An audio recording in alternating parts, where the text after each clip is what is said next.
Hi friends, నేను మిజడి. Welcome to Bigg Boss updates. Bigg బాస్లో మొత్తానికి 14th వీక్ రెండో ఎలిమినేషన్ కూడా జరిగిపోయింది. అమ్మయ్య, ఇంకెవరు ఆల్రెడీ ఒక వీడియో కూడా పెట్టాను.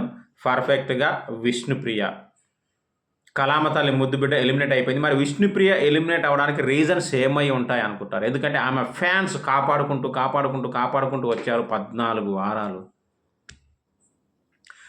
కాపాడుకుంటూ వచ్చిన వాళ్ళకి ఆట ఆట ఆట ఏది ఏది ఏది అనుకుంటూ మొత్తం ఇక విసిగి వేసారిపోయి ఓట్లేయడం మానేసి ఉంటారు. నాకు తెలిసి చాలామంది తగ్గిపోయారు ఫ్యాన్స్. బేసిక్గా తప్పుగా అనుకోవద్దు, నిజంగానే ఆమెకు ఓటింగ్ శాతం తగ్గిపోయింది. ఎందుకు ఎలిమినేట్ అయింది? అందుకే ఎలిమినేట్ అయింది. అంటే ఫస్ట్ నుంచి ఇంకా ఆడుతుందిలే అని కాపాడుకుంటూ వచ్చిన ఫ్యాన్స్ కూడా ఇక ఈమె ఆడదులే పోనీ ఎందుకు అని చెప్పేసి. ఎందుకంటే ఇప్పుడు ఈమె కంటే బాటం ప్లేయర్ లేరు అందులో. రోహిణి వెళ్ళిపోయింది. ఫ్యాన్స్ వైజ్గా చూసుకున్న ఆమె బాటం ప్లేయర్ కాదు, కానీ ఓటింగ్ శాతం తక్కువగా ఉంది. ఇక ప్లేయర్ వైజ్ చూసుకుంటే బాటం ప్లేయర్ లేరు. సో అందుకని only one of the reason, only ఆట ఆడకపోవడం వల్లే ఆమె ఎలిమినేట్ అయిపోయిందని నేను అనుకుంటున్నా. మరి మీరేమనుకుంటున్నారో కామెంట్ చేయండి. ఎనీవే, కళామ తల్లి ముద్దు బిడ్డకి మంచి కళా భవిష్యత్తు ఉండాలని కోరుకుంటూ బాయ్.